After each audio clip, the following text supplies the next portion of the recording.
científica de que estamos destruyendo a la humanidad, destruyendo el planeta, y la ciudadanía pasa entonces por esa perspectiva, y luego, por supuesto, pasa por la idea de que somos un colectivo.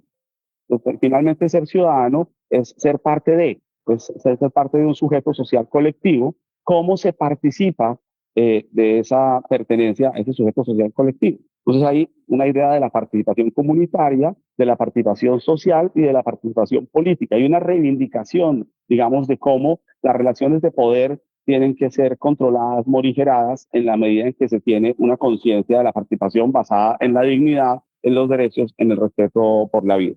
Ahora, esa parte podríamos llamarla el concepto de ciudadanía, el más abarcante de todos los conceptos sobre los cuales hacemos la educación. Pero luego, si nos damos cuenta, está la idea de que la socioemocionalidad es necesaria para construir las capacidades ciudadanas. Estas capacidades que acabo de escribir ciudadanas son colectivas, son del individuo también, pero son sobre todo colectivas. Se pueden lograr solamente de manera colectiva. Pero existe una dimensión individual muy importante, que es la dimensión socioemocional. Entonces, todos estamos conscientes hoy en día de que la educación durante muchos años sacrificó la formación integral, pero que recientemente se ha venido reconociendo que es muy importante lo que llaman las competencias blandas. Esto tal vez tiene que ver con que en algún momento la economía se dio cuenta de que no bastaba con que los seres humanos fuéramos competentes racionalmente, sino que en el mundo, para efectos incluso de producir, de generar empleo, de trabajar, que hacía muy importante ser capaz de escuchar, de comprender la emocionalidad de los otros, de trabajar en equipo.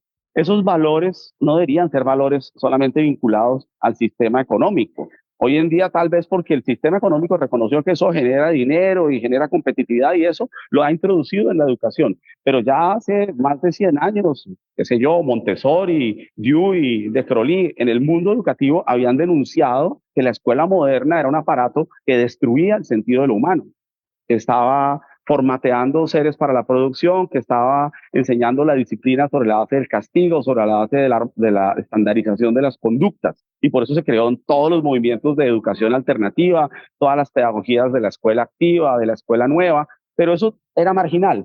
El sistema de la escuela moderna iba por otro lado, y había, digamos, un mundo de personas que, por razones de un humanismo extraño, estaban defendiendo esta manera de educarse. Pues bien, hoy en día, por esa convergencia entre el pensamiento económico moderno, dominante, etcétera, y una serie de realidades, como que se tiene que trabajar en equipo, como que se tiene que tener conciencia del ambiente, y si no, ni siquiera ese aparato económico industrializador, que puede ser capitalista o socialista, pero que ve como el fin de la humanidad en la producción, digamos, eso está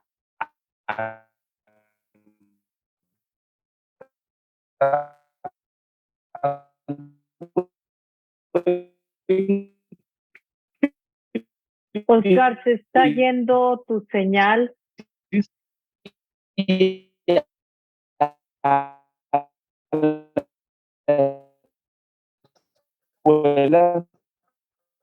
entrando las ideas como desarrollar penas alternativas reducidas, sin encarcelamiento por largo tiempo, con unos años de servicio social para quienes han sido sujetos de crímenes atroces, ¿sí? Del paramilitarismo, de los militares, de los guerrilleros, que permite esa justicia. Le dicta la cátedra de la convivencia y les dicta, entonces hay una cantidad de contenidos abrumadora, hay creo que 11 normas, por ejemplo, en Bogotá, entre normas nacionales y territoriales, y así todo el país, que obligan a introducir en los currículos montones de contenidos de paz, de convivencia, antirracismo, comprensión de las diferencias de género, reconocimiento de, bueno, toda clase de cosas asociadas a esto. Muchísimas asociadas a las competencias socioemocionales, cuidado de las mascotas, muchas cosas. Pero nosotros siempre hemos dicho, lo importante no es transmitir contenidos. Sin duda, lo importante es generar procesos de cambio. Es decir, todo este planteamiento pedagógico surge cuando, después de muchos años de hacer muchas escuelas y procesos de capacitación, quienes veníamos en eso durante como 20 años, hace unos 12 o 13 años, dijimos, hagamos un par y reunimos a gente de distintas perspectivas, los de lo socioemocional y los de las ONGs de la paz y los de los derechos humanos y tal. Y dijimos, hemos logrado cambiar muchos discursos, pero muy pocas conductas. ¿Por qué? porque no nos hemos dado cuenta de que el exceso de información es perjudicial para el aprendizaje y mucho más en los temas de construcción de paz. Lo que necesitamos es otro tipo de relaciones y las relaciones las vamos a lograr si propiciamos experiencias, es decir, si aprovechamos las vivencias cotidianas o generamos algunas vivencias a través de ejercicios pedagógicos y en esas experiencias, ojalá las de la realidad, y si no, algunas propiciadas pedagógicamente, en esas experiencias logramos que haya procesos de, de emocionalidad y racionalidad reflexiva, o sea, que haya lo que llamamos una disonancia cognitiva, un momento en el cual ese ser humano por fin siente que algo no está bien en sí mismo y en las relaciones de ese grupo. Y en esa experiencia, una y otra vez, vamos construyendo procesos de transformación personal, comenzando por los adultos de la escuela, entendiendo que usted no puede, entre dos profesores que se odian, ir a decirle a los niños que por favor se amen, digamos. Entonces, en la medida en que se generan esas oportunidades, y las oportunidades en realidad son muy duras, ¿sí? Son el momento de enamoramiento, el momento de la violencia juvenil, el momento del riesgo de consumo de sustancias psicoactivas, las situaciones de depresión, incluso de ideación suicida, etcétera, verlas no solamente como asuntos que hay que atender terapéuticamente y también tenemos que tener psicólogos y terapeutas en la escuela, etcétera, sino para nosotros es muy importante como oportunidades de aprendizaje, ¿sí? Y en esa medida, el método de la reflexión, acción, participación, que está en el tallito de abajo de la flor, es el que nutre realmente lo que se logra en el corazón. Y gracias a ello, entonces, logramos en los pétalos ver lo que pasa con los chicos y las chicas. Entonces, lo que pasa con los chicos y las chicas lo centramos en la idea del centro de interés o la idea de la actividad de cambio personal o la idea de actividad de cambio social o de creación cultural o de investigación e indagación. Son expresiones de actividades que los chicos mismos se inventan con sus maestros en áreas de la transformación ambiental del territorio, en reconocer que hay conflictos de género, que hay relaciones de pareja, que hay situaciones de cuidado de los animales en el entorno, que hay peleas que se van a los puños, y en eso tener herramientas concretas de decir, bueno, durante 2 meses, durante 3 meses, durante un año escolar, este grupo se va a poner en el ejercicio de hacer acuerdos colectivos que permiten cambiar algunas realidades. Incluso creamos hasta unos proyectos de participación, entendiendo que la participación no era tanto crear comités de representación de algo, sino sobre todo de participación para el cambio, que permitían en asocio entre la comunidad y la escuela, entre los adultos y los niños, adelantar alguna iniciativa de cambio social, digamos, de cambio ambiental, una emisora, un proceso de limpieza de una quebrada, un proceso de revisión de las conductas de los chicos en la escuela, etcétera, etcétera. Bueno, 3.000 y tantas iniciativas en algún momento llegamos a impulsar en esta lógica y lo que hacíamos incluso era decir, vamos a financiar ese proyecto al final de un proceso de preparación. Y el proceso de preparación era tan largo y sofisticado que por supuesto invertíamos mucho más dinero en ayudarle a los niños y las niñas a sentir que estaban sacando adelante su proyecto que en realidad el incentivo que al final les dábamos, que podía ser una construcción, una dotación o algo por el estilo. Entonces quería contar eso porque ahora en el país creo que hemos logrado y lo hemos puesto en nuestro plan de desarrollo como una meta para llegar a 5.000 colegios con la educación crece a profundidad, poniendo esto como el primer objetivo del currículo por encima de la matemática, del español, etcétera. Y hemos encontrado inspiración importante en el Pacto Global que el Papa Francisco ha propuesto también.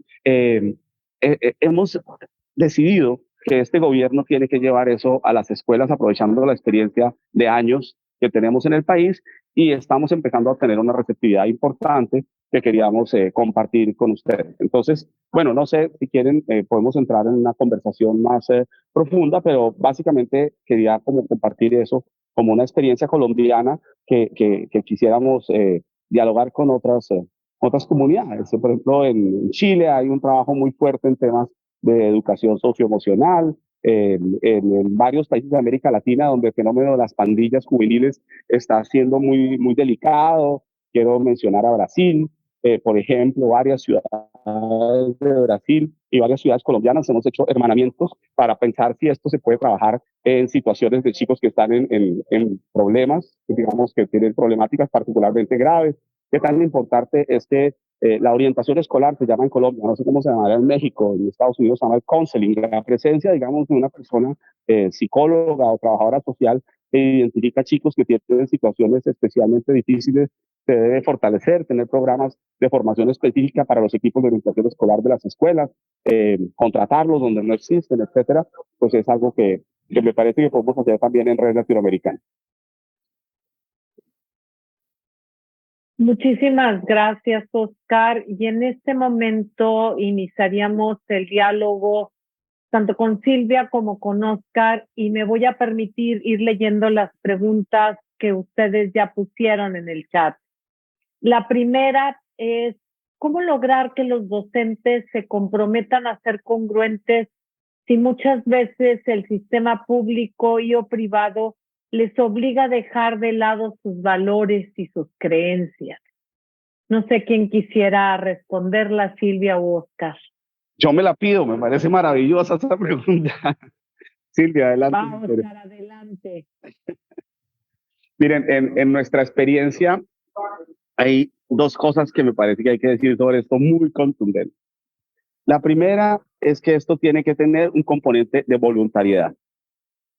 Uno puede mandar todos los lineamientos técnicos, poner todos los recursos que quiera, nombrar. Yo tengo una respuesta muy simple a eso. Y es que, bueno, pues lo que sabemos es que los programas oficiales no de manera directa y lineal llegan a las aulas, ¿no? O sea, que tiene que haber ahí un proceso de mediación sumamente importante de los diferentes estamentos que permiten llegar hasta el docente, comenzando por pues el supervisor y su apoyo técnico pedagógico, que es muy importante, pero no funciona como apoyo. El director de la escuela, que me parece que es un elemento fundamental, pero que tampoco ha tenido la formación necesaria para poder traducir, porque digamos que la voluntad está, no podemos decir, nos metemos a ver documentos gubernamentales y esas cosas están ahí, pero el problema es que por decreto no se logra, ¿no? Eso se necesita todo un proceso, desde luego de formación, pero también de mediación de las estructuras que están hechas para lograrlo y que no están funcionando. Entonces, a mí sí me parece que hay que trabajar. Yo siempre he dicho que la verdadera reforma educativa la vamos a lograr cuando logremos despertar a esta mesoestructura constituida por el supervisor, por los apoyos técnico-pedagógicos que están cercanos a la escuela y que tienen esta capacidad de reconocer cuando una escuela necesita apoyo, de observar sus clases, de observar su gestión, de planificar junto con ellos, de analizar los trabajos de los estudiantes y de crear comunidades de aprendizaje entre el personal de la escuela. Entonces, me parece que a eso deberíamos atender. O sea, no vamos a esperar que nos llegue de allá arriba, porque eso que nos va a llegar de allá arriba solito no va a funcionar. Necesita trabajarse estas mediaciones y tenemos que empezar a trabajar de abajo hacia arriba, construyendo verdaderas comunidades formativas de la escuela, y luego a partir de ahí, pues contagiar a otras escuelas, jalar a los supervisores y tratar de sistematizar esas experiencias. Gracias, sí, Silvia. Tal vez yo quisiera decir algo de eso, y estoy totalmente de acuerdo. El contagio y el trabajo en redes desde lo territorial debe ser alentado por todas las instancias de política pública, pero no es tanto que caigan desde arriba las soluciones porque rebotan contra la realidad, es fomentar que esas buenas prácticas, que esas flores se vuelvan jardín, generando procesos de polinización, de trabajo en red. Y lo otro que me parece, digamos que puede sonar muy obvio, pero por lo menos para nosotros en Colombia es indiscutible que es lo primero, es darle prioridad a la educación para la paz, para la convivencia, para la humanización de la escuela. Es que aquí hay 48 programas educativos y esto es uno más. Y no puede ser uno más, tiene que ser el más importante. Y eso significa recursos, significa ponerlo por delante. ¿Sí? Por eso me alegra que haya redes latinoamericanas, por ejemplo, que empecemos a mirar en el contexto de estos movimientos de educación basada en evidencia y todos estos temas de la globalización de la educación, cómo hacer para que algo de esto entre a la corriente principal de pensamiento e influencia tecnocrática y cuestionar, pues, digamos, lo que se ha venido dando, que es muy deshumanizador. Y por eso celebrar también iniciativas como el Pacto Global que propone el Papa, etcétera, para ver si logramos cambiar el orden de prioridades. Muchas gracias. Nos dicen también, en mi centro educativo observo que la conducta de los estudiantes es a veces pasiva ante acciones de violencia y otros lo promueven. ¿Qué podemos hacer? Pues una cosita que yo quisiera decir allí es, hay una corriente de pensamiento contra el bullying, digamos, ¿no? Entonces existe para el hostigamiento escolar, como nos gusta a nosotros llamar esta conducta, toda una matriz cultural basada en el miedo y además en la división entre mis hijos son sanos y otros eh, son, son, son problemáticos. Eso hay que romperlo. Tenemos que ser capaces de darnos cuenta que esto es un asunto de corresponsabilidad y que todos los días todos podemos cometer errores y todos los días todos podemos aprender a, a superar esos errores y que si trabajamos en equipo lo logramos. Y no es nada fácil. No es nada fácil. A veces las escuelas incluso hacen conciencia y las familias las presionan para que tengan perspectivas punitivas, por ejemplo, del conflicto. Sí. Y yo quisiera aquí regresar un poco a lo que comenté en la ponencia, ¿no? Que el papel de la reflexión, que también Oscar lo tocó, que me parece muy, muy importante, ¿no? Es decir, esta pasividad muchas veces se debe a que no hay oportunidades para reflexionar y para dialogar sobre eso que se reflexionó, ¿no? Entonces, conocemos muy bien, digamos, este efecto de la metacognición, de cuando nos ponemos a reflexionar sobre lo que aprendimos y cómo lo aprendimos y cómo eso fortalece lo que aprendimos, y lo mismo sucede en cuestión valoral. Cuando tenemos esa oportunidad de pensar profundamente, que en la vida no nos lo permite, y muchas veces la escuela, por también la rapidez de tener que cubrir el currículum y demás, tampoco lo permite, pero esa reflexión es lo que permite dar la profundidad y generar la motivación, ¿no?, para actuar. Entonces, yo sí insistiría muchísimo en este papel que tenemos los docentes de abrir estas oportunidades de reflexión sobre asuntos que nos tocan cercanamente y que también nos tocan lejanamente, que son conflictos, por ejemplo, la sostenibilidad, ¿no? Y esa es otra cosa que yo quería decir ahora a propósito de la pregunta anterior. Digamos que hay una especie de mapa semántico de los valores que permite que cuando se trabaja uno, se trabajen los demás. Entonces, por ejemplo, la relación entre la sostenibilidad y la educación para la paz es sumamente estrecha, ya Oscar lo dijo, ¿no? Entonces, no es que tengamos que poner a competir los programas que tienen que ver con sostenibilidad con los programas que tienen que ver con paz. No, la cosa es cómo los podemos articular, porque finalmente la educación para la sostenibilidad es preocuparnos por los demás y por los que todavía no nacen, y eso es educar para la paz también, ¿no? Entonces, educar para la sostenibilidad, educar para la democracia, educar para los derechos humanos, educar para la paz, forman parte de un mismo proceso de formación en valores que lo que favorecen es la justicia y la dignidad humana, ¿no? Y el respeto a los derechos humanos. Entonces, también hay que verlo así, hay que verlo como un todo que se interrelaciona y que no entran en conflicto, porque entonces sí nos podemos volver locos, ¿no? O sea, las demandas de este tipo de programas en la escuela son enormes y generalmente nos llegan desarticuladas y por separado. Y entonces es trabajo nuestro poderlas articular, porque finalmente la manera como se logran todos es la misma.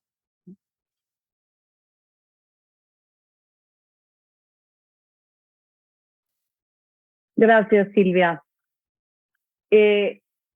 Hablando de esta educación y de esta replanteamiento de cómo seguirnos educando, nos mandan a un contexto más global y Silvia, te preguntan directamente a ti, ¿cuál es la salida para Israel y Palestina que constantemente están en conflicto?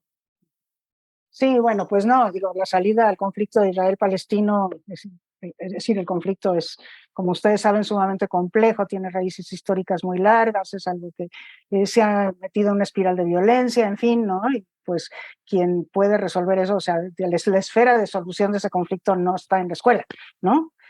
Sin embargo, a futuro sí está en las personas, ¿no? Y entonces sí está en formar personas que tengan una actitud distinta ante los demás y ante la manera de construir justicia y paz, ¿no? Entonces, por eso, y no lo vamos a ver ahorita, o sea, no vamos a resolver el conflicto israelí-palestino haciendo acciones en las escuelas a partir del día de hoy, pero si le tenemos confianza y hacemos bien la educación y formamos personas con otra mentalidad y otra visión acerca de la relación con los demás y del respeto que se merece todo ser humano y toda cultura y toda vida en el planeta, pues entonces formaremos seres humanos distintos capaces de hacerlo cuando tomen responsabilidades como adultos, ¿no? Entonces, yo creo que esa es la apuesta, sabiendo que no, o sea, no vamos a resolver los grandes conflictos, sí podemos formar personas que crezcan con esa capacidad de ir viendo la realidad de una manera distinta y de contribuir desde donde estén para irlo solucionando. Muchas gracias, Silvia. Pues estas son las preguntas que les hicieron tanto desde Facebook como las personas que están con nosotros en el Zoom. Nuevamente, en nombre de Indosoc, del seminario Paulo Freire, queremos agradecerles a Óscar y a Silvia su participación, el compartir la rica experiencia que cada uno de ustedes tiene para que nosotros también nos queramos sumar a este proyecto de ir generando, pues, seres humanos que construyan la paz, que se quieran, que se valoren y que busquen junto con otros querer nuestra casa común y hacer un mundo mejor, más justo, más equitativo y más digno para todos y todas. Muchísimas gracias. No sé si alguno de ustedes quiere decir alguna otra cosa para cerrar este momento. Alguien había hecho una pregunta y creo que no la respondieron en el chat. Prácticamente contestamos todas, Luis, o David, muchas gracias. Todas las que están en el chat. Sí, yo también veo que contestamos todas, sí. Así es, aún las de Facebook. Si quieren cerrar, Silvia y Óscar, en este momento. No, bueno, pues yo nada más decir que esto no es fácil, ¿no? O sea, no es un trabajo fácil el que tenemos por delante. La situación, creo que sí, en el caso de México y en el caso de Colombia, son ellos quienes llevan el proceso y se vuelven actores principales de sus propias problemáticas y soluciones, ¿no? Entonces yo podría recomendar. Pero no solamente desde el componente terapéutico, sino también el acompañamiento legal, el soporte para procuración de justicia, etcétera. O sea, hay muchas aristas que están ahí metidas, ¿no?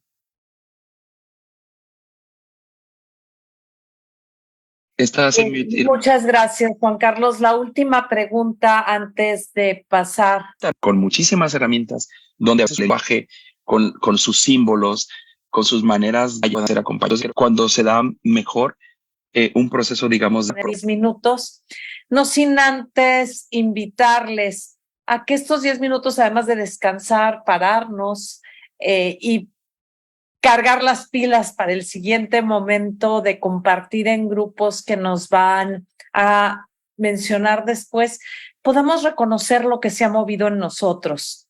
Al escuchar estos 4 testimonios en distintas perspectivas y desde distintos territorios, ¿qué me ha movido el corazón? ¿Qué puedo aportar? ¿Qué puedo enriquecer? ¿Qué aprendí?